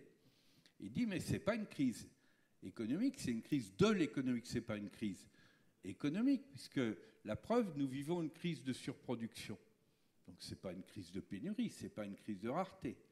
Mais c'est une crise de l'économique parce que si nous ne savons pas, dit-il, avoir une mutation culturelle qui est à la hauteur de la mutation technique et économique qui a été capable de produire de l'abondance, nous allons, Dickens, vers une dépression nerveuse collective. Il utilise un terme la même année où Freud écrit « Malaise dans la civilisation ». Donc vous voyez, si je reprends cette chaîne-là, la perspective que vous évoquez, c'est en fait la perspective que tous les grands économistes ont perçue, qui est que justement, la grande question, c'est ce que les philosophes appelleront le développement dans l'ordre de l'être plutôt que la course dans l'ordre de l'avoir. Mais ça suppose effectivement, d'une certaine façon, la technique est là pour nous permettre ça, l'aspiration de la plupart des humains, elle est là, l'exigence écologique, elle va de pair, parce que si on veut aller vers des sociétés plus sobres, etc., il faut arrêter la course à l'avoir, à l'hyperconsommation, etc. Mais ça suppose effectivement des transitions et des changements comportementaux importants qui vont complètement dans le sens que ce que Dominique vient d'expliquer à l'instant. Et mon micro fonctionne. Le point que je pourrais rajouter, ça ne va peut-être pas être complètement satisfaisant. En tant que chercheur, dans notre équipe, pour l'instant, on tente de faire quelque chose, et s'il y a des chercheurs dans la salle, ils vont comprendre ce que je vais dire, on tente de ne jamais répondre à la question qu'on nous pose de « pouvez-vous nous donner aujourd'hui une définition de ce que vous appelez la paix économique ?» Pour une raison majeure, on est sur une réflexion qui date depuis longtemps, pour laquelle, à chaque fois, elle est éludée quand elle commence à apparaître.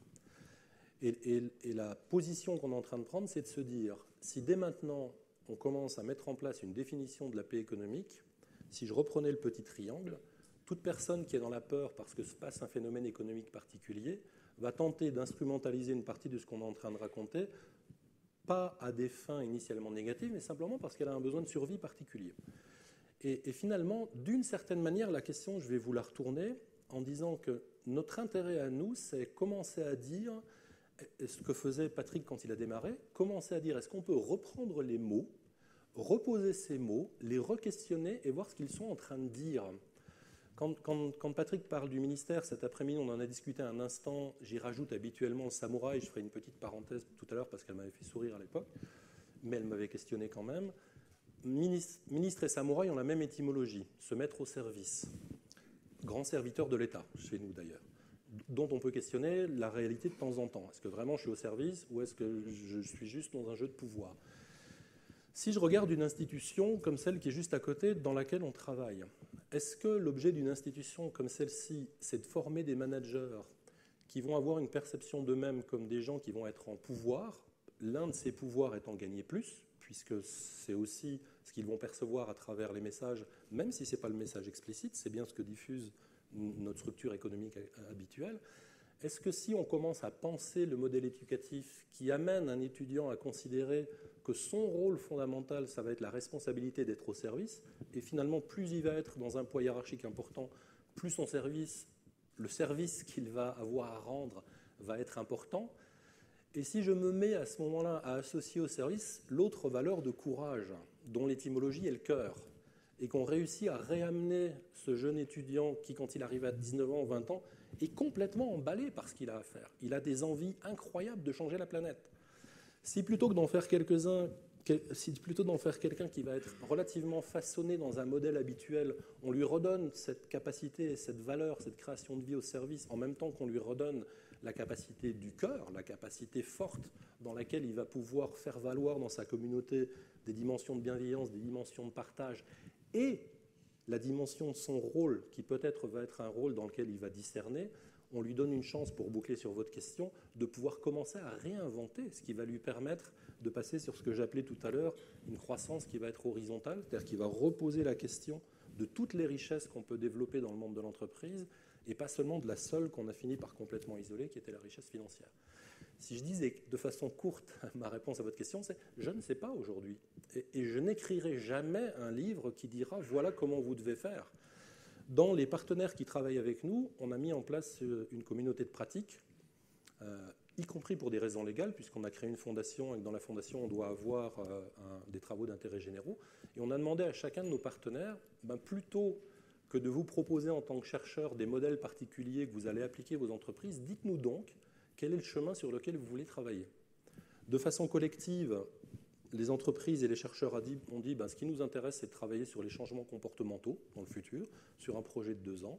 Et puis une entreprise nous dit nous, on a envie de travailler sur le servant leadership. Une autre entreprise nous dit on a envie de travailler sur la gratitude. Une autre entreprise nous dit on a travaillé sur la pleine conscience, etc. Et la réponse à votre question, c'est celle-ci. Comment est-ce que dans le temps que je vais dégager, parce qu'il va y avoir d'autres formes de production, je vais pouvoir réinvestir cette énergie-là pour repenser la création de richesse de manière différente?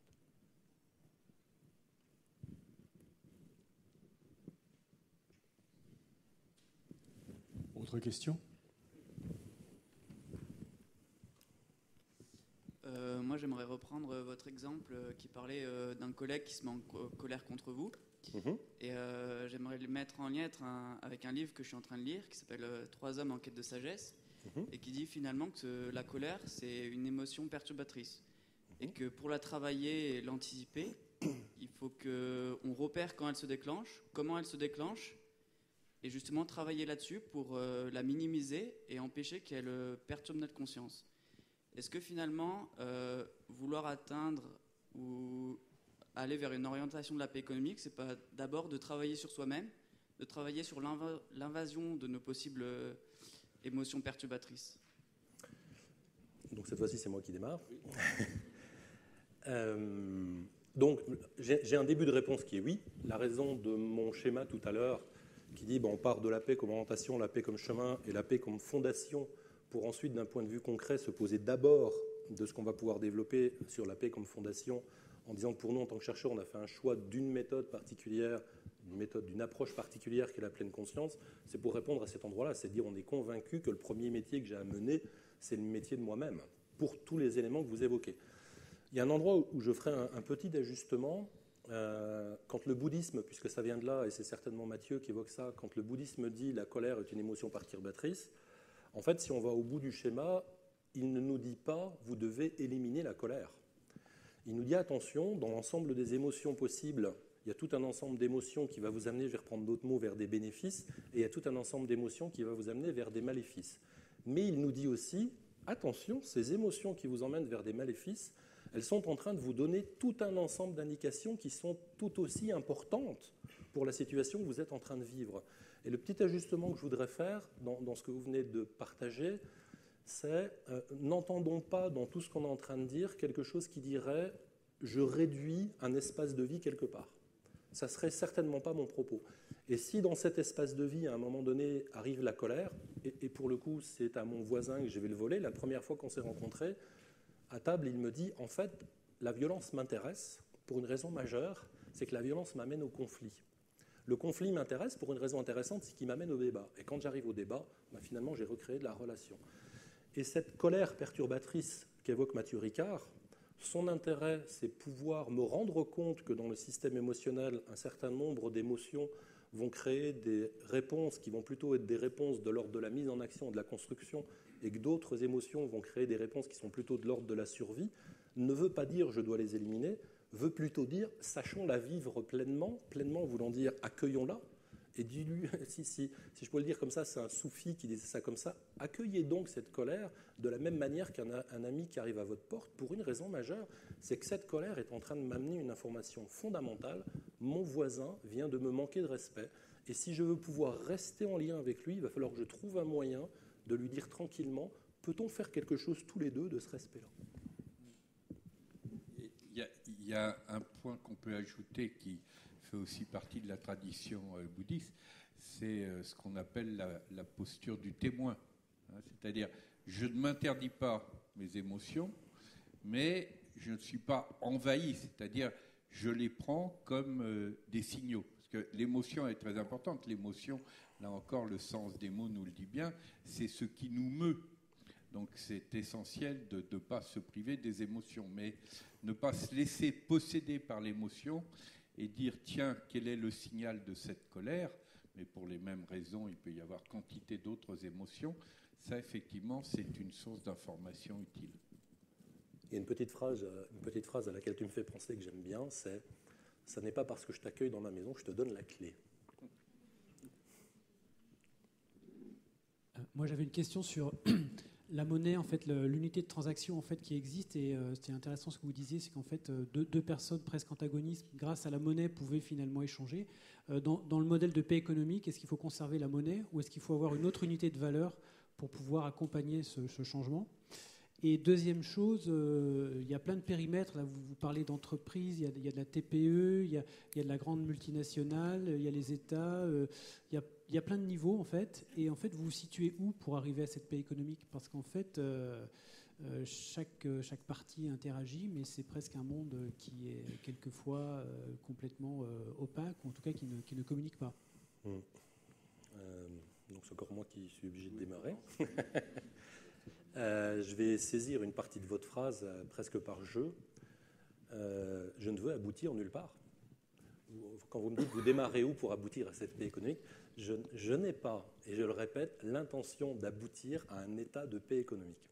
Mon intention, c'est est-ce qu'en tant que personne, en tant que groupe, en tant qu'organisation, qu'elle soit une entreprise ou autre chose, on peut journalièrement se poser la question de comment nous améliorons nos relations et comment nous faisons valoir ce qui a permis notre succès en tant qu'être humain, c'est la collaboration.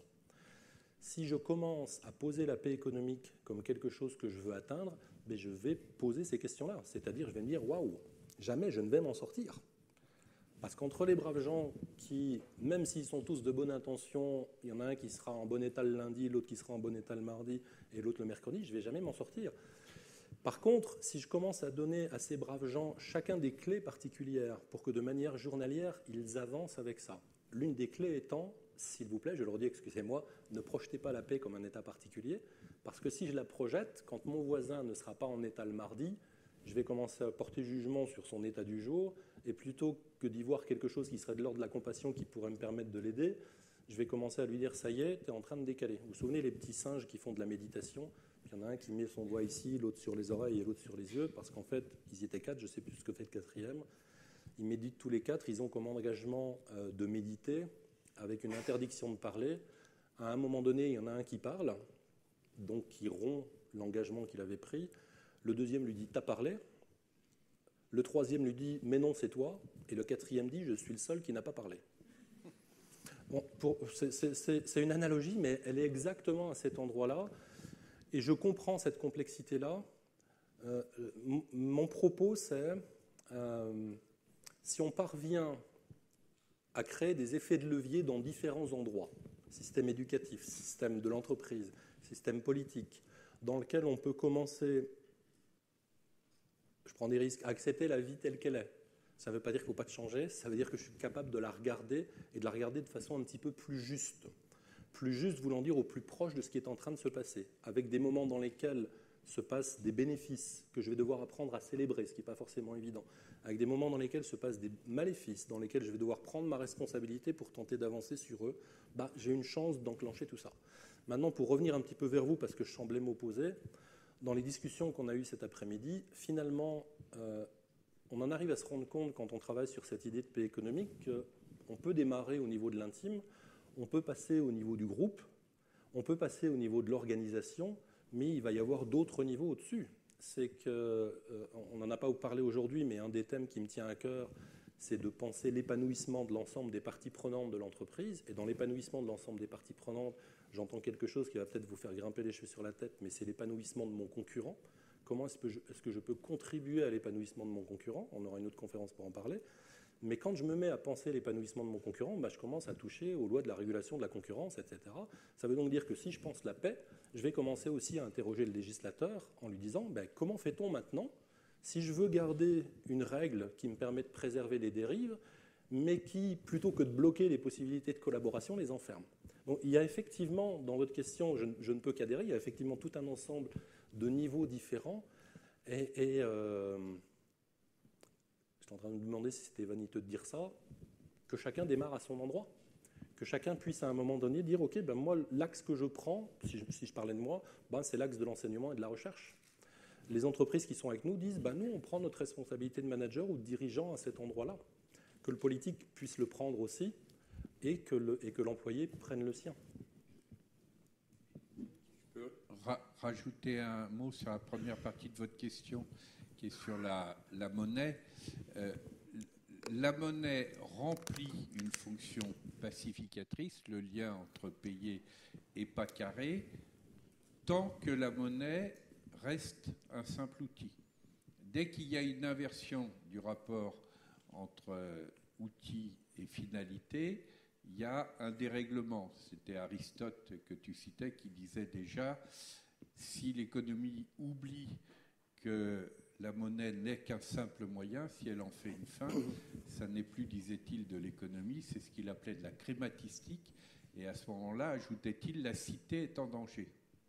Quand la monnaie, au lieu d'être un simple moyen, donc une unité de compte dans une comptabilité qui va permettre la confiance, devient une fin parce qu'elle est objet de fascination, parce qu'elle est considérée comme ayant de la valeur intrinsèquement. Par exemple, quand on a utilisé des vecteurs monétaires comme l'or et l'argent, à ce moment-là, il y a un changement radical qui s'opère.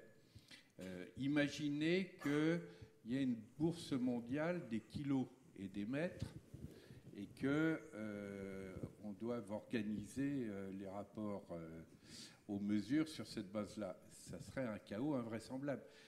C'est le problème que nous avons, en gros, depuis 1971, la déconnexion du dollar par rapport à l'or, c'est-à-dire une unité de mesure qui devient un bien. Ce bien devient lui-même source de spéculation. Et aujourd'hui, vous prenez les chiffres donnés par la Banque des règlements internationaux, vous avez des mesures incroyables du type 95% des flux financiers quotidiens ne correspondent pas à des biens et des services réels, où les produits dérivés représentent 10 fois la richesse mondiale.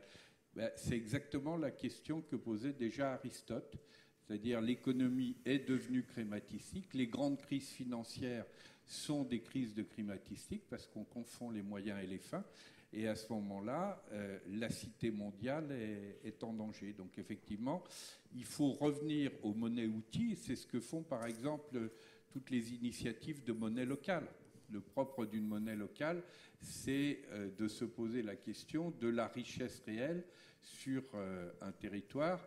Et comme en plus une partie d'entre elles sont ce qu'on appelle des monnaies fondantes, c'est-à-dire des monnaies qui perdent de leur valeur si elles ne sont pas utilisées, elles vont d'autant plus faciliter l'échange réel plutôt que les formes spéculatives. Et à ce moment-là, effectivement, on est dans une fonction pacificatrice. J'ai encore un petit point à rajouter, je me rends compte. Depuis tout à l'heure, Patrick et moi, on utilise des tas de personnes qui ne sont pas capables d'être à côté de nous. Aristote, Hobbes, Marc Aurèle, etc. On ne le fait pas, je le regarde en même temps, mais on ne le fait pas parce que ça fait sympathique et intellectuel. On le fait, à mon avis, pour une raison majeure, c'est depuis la nuit des temps, les problèmes qu'on est en train de poser sont présents, sont vus, mais l'une de nos plus grosses difficultés, c'est autant nous sommes forts à capitaliser sur des dimensions techniques et technologiques qui fait que d'une génération à l'autre, on est capable de passer du train à vapeur au TGV, autant sur ces dimensions humaines et sur ces dimensions de positionnement personnel, on a très très peu de choses qui nous permettent de les transmettre. Il y en a une fondamentale qui permettait ou qui permet encore de transmettre, c'était les religions, avec les défauts et les avantages qu'elles ont. Comment est-ce qu'on peut faire dans la société actuelle pour trouver un moyen qui nous permettra de transmettre aussi ces valeurs-là et qui peut-être un jour nous fera dire on n'a plus besoin d'aller parler d'Aristote, on pourra parler de Marcel, qui lui, dans l'entreprise juste à côté, a fait exactement ce que disait Marc Aurèle. Et ça, pour moi, c'est loin d'être quelque chose d'anodin. Tout à l'heure, quand je cite Henri Hauser, je crois que je l'ai cité, je ne sais plus, Henri Hauser, qui en 1935 écrit pour la première fois un livre sur la paix économique, quand je lis l'introduction d'Henri Hauser, j'ai recopié l'introduction d'Henri Hauser pour la remettre dans mon bouquin pour une raison majeure, c'est que je n'ai rien à dire de plus. En fait, je me dis, zut, Henri Hauser a déjà tout dit ce que j'avais à dire. Qui s'appelle Hauser, qui s'appelle Aristote, qui s'appelle Marc Aurèle, mon problème, c'est comment fait-on pour faire passer d'une génération à une autre des dimensions qui sont de l'ordre de la valeur et de l'engagement personnel ou de l'humanité, plus que qui sont de l'ordre de valeurs sonnantes et trébuchantes. Puis une petite anecdote, parce qu'elle est drôle, puis elle répond aussi à ça. Quelques années, je discutais avec un ami proche, on a beaucoup ri après ce petit moment-là, on est dans une discussion de café, et ma femme lui dit... Oui, mais toi, là, avec tes voitures, etc., tu nous parles d'avoir, et être alors. Et là, il réfléchit pendant quelques secondes, il dit être. Et ouais, je veux être celui qui a tout ça. Et c'est bien là le souci. C'est vraiment là le souci.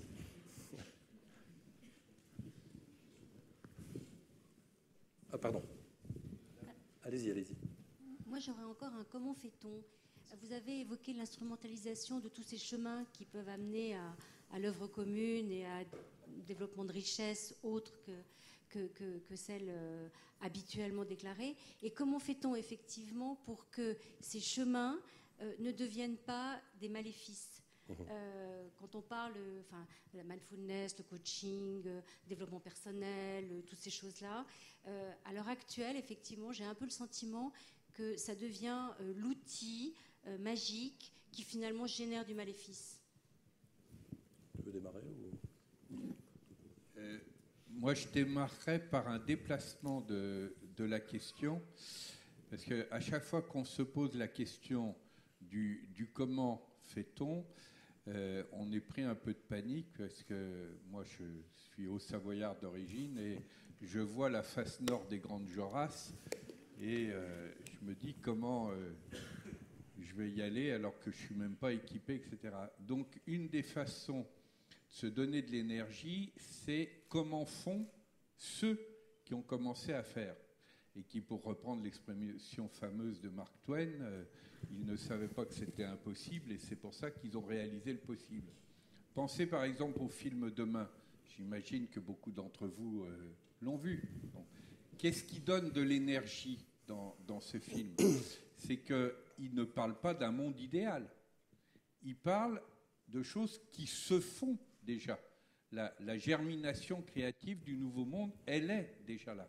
Même dans des situations aussi difficiles que celle de Détroit, dans des situations souvent dramatiques, la capacité d'énergie créative d'être humain est tout à fait extraordinaire. Donc quand on se met à l'école de celles et ceux qui ont commencé ça, les monnaies locales dont je parlais tout à l'heure, moi je me souviens quand dans mon rapport « Considérer la richesse », j'avais proposé l'expérimentation d'une nouvelle forme monétaire que j'avais proposé d'appeler le sol.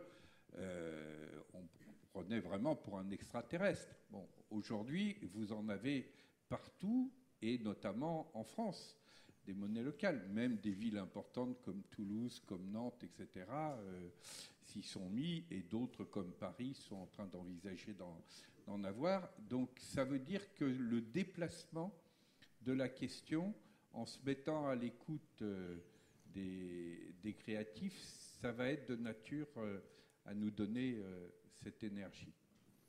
Oui, mais je vais poursuivre presque au même endroit.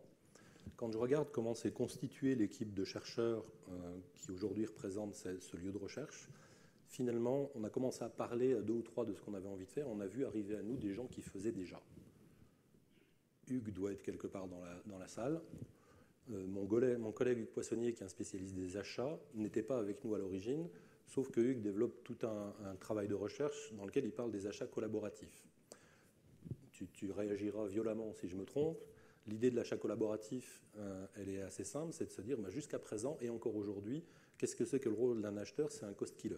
Son seul objet, c'est revenir à la maison avec les bas tirés les plus bas, les prix tirés les plus bas, par contre. La question qu'il pose...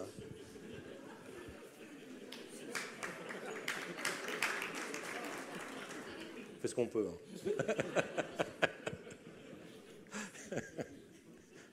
Il va falloir que je rentre à la maison, c'est ça.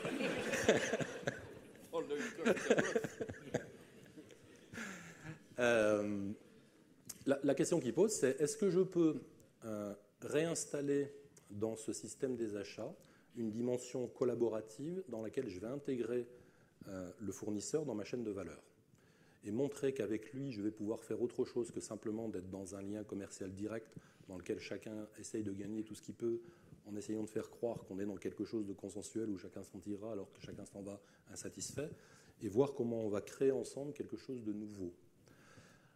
Il n'est pas là, mais si je pense à quelqu'un qui travaille avec nous sur le marketing et qui parle de la symétrie des attentions et qui finalement rentre dans le marketing en disant « et si je passais mon temps à porter attention aussi bien à mon client que je ne porte attention à mon collaborateur, pour créer une symétrie particulière. Lionel, qui est debout là-bas, qui pose la question de la dimension de pleine conscience et qui dit, tiens, la pleine conscience a un intérêt. Comment est-ce que la pleine conscience va me permettre de repenser mon métier personnel, qui est qui je suis, comment je fonctionne, quelles sont mes valeurs, quelles sont mes intentions, quels sont mes élans profonds. Voilà comment, à partir de ce qui est déjà existant dans des domaines, pour le coup, du monde de l'entreprise, et ce sont ces domaines existants qui ont finalement créé cet agrégat qui dit, ben tiens, on a un groupe de recherche qui travaille sur la paix économique. Maintenant, si je vais au-delà de ça, l'ouverture qu'on a fait vers les entreprises en disant on va créer un lieu dont l'objet, ce n'est pas de remettre en place une recherche dans laquelle on aura une dimension commerciale entre les entreprises et les chercheurs, mais on va créer un partenariat dans lequel les chercheurs arrivent avec leurs idées, les entreprises avec leurs idées et avec les difficultés qu'elles ont. Les entreprises nous disant, tiens, je pense à Antoine Raymond qui est derrière nous, nous on a démarré quelque chose sur le servant leadership. Qu'est-ce que vous en pensez ? Je cherche les gens qui sont autour de moi. E2V dit, tiens, on a démarré, HP aussi qui doit être là, dit, tiens, on a démarré des choses autour de la pleine conscience, qu'est-ce que vous en pensez ? Bolofotalu est pas loin, et je me souviens d'une question à un moment donné qui était posée autour de la gratitude.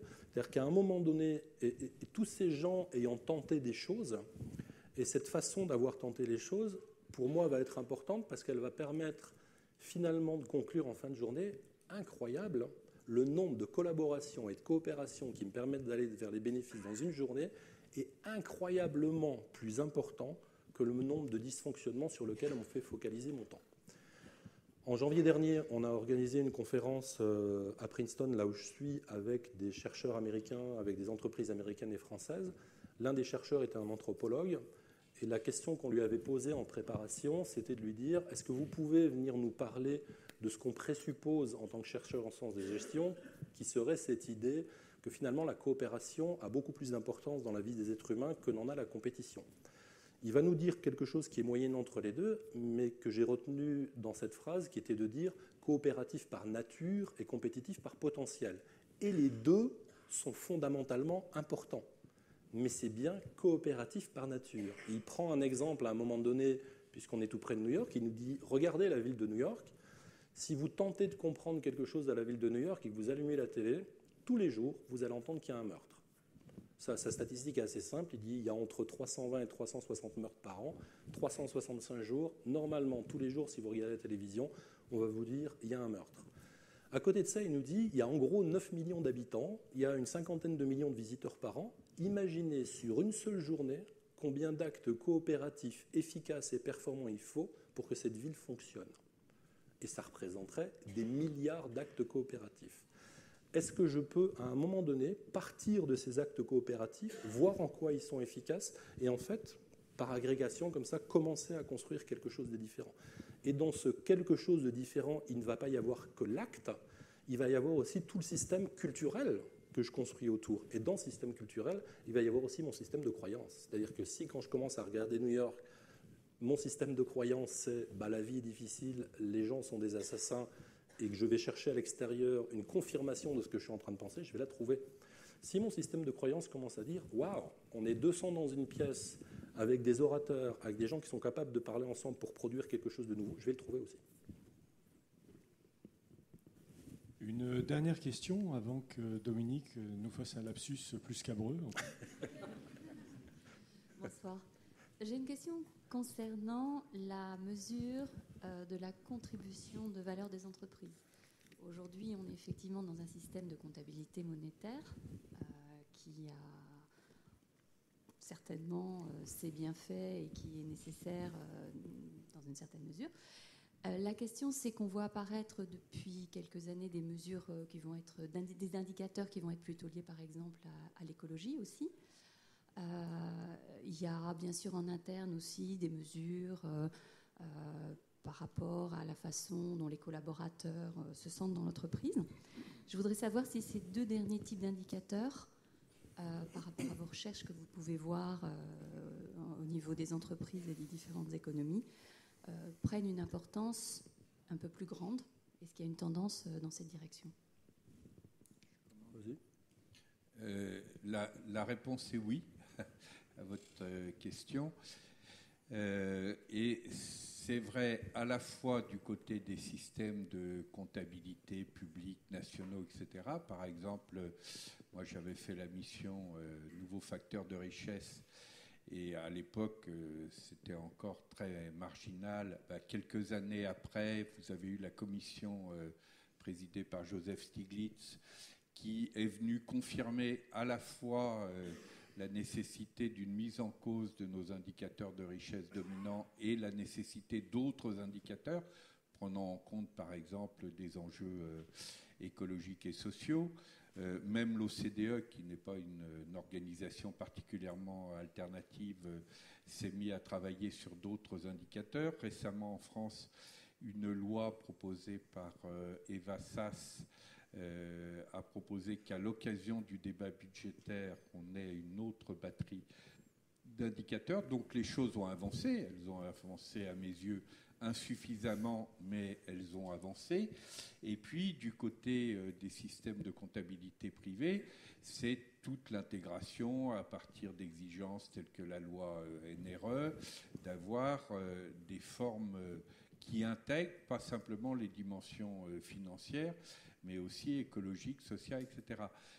Cet après-midi, avec certains d'entre vous, on a fait un atelier où j'ai eu l'occasion de présenter un outil que j'appelle la comptabilité bénéfique, et dont le résultat est qu'au lieu d'avoir simplement le cadran monétaire, on en a 3 autres. On a le cadran monétaire, dont on a bien sûr l'utilité, mais on ajoute le cadran écologique, avec d'autres unités de compte que la monnaie. Ça peut être par exemple le CO2, le cadran social, qui est nourri par exemple par le bilan social de l'entreprise, où par exemple l'unité de compte du temps va être essentielle.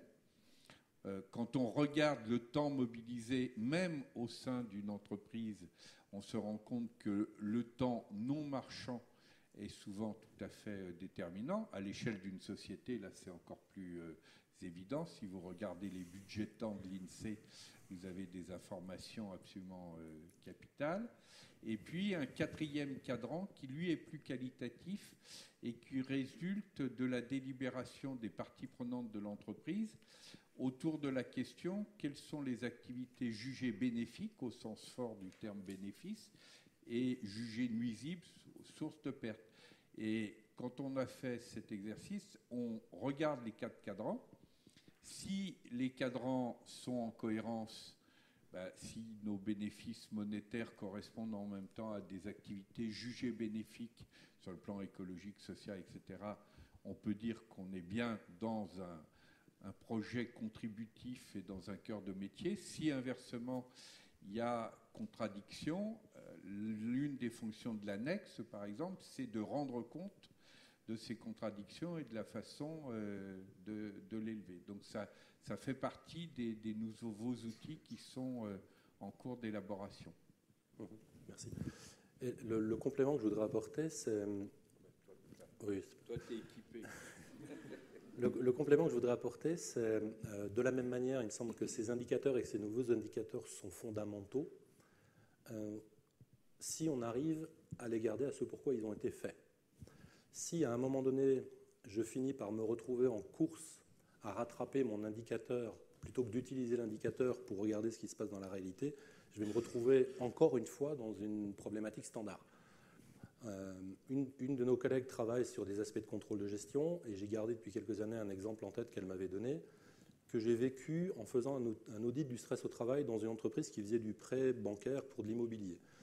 En faisant l'audit dans cette entreprise, j'ai rencontré des personnes qui travaillaient sur le recouvrement, qui, quand elles m'ont raconté leur travail, m'ont dit, voilà, mon travail jusqu'à présent, c'était de rencontrer les clients qui étaient en difficulté, de voir quelle était la difficulté, de voir comment on pouvait ensemble élaborer un plan qui serait tenable pour elles dans les difficultés et tenable pour nous, sous-entendu qui nous permettra de récupérer notre argent à un moment donné.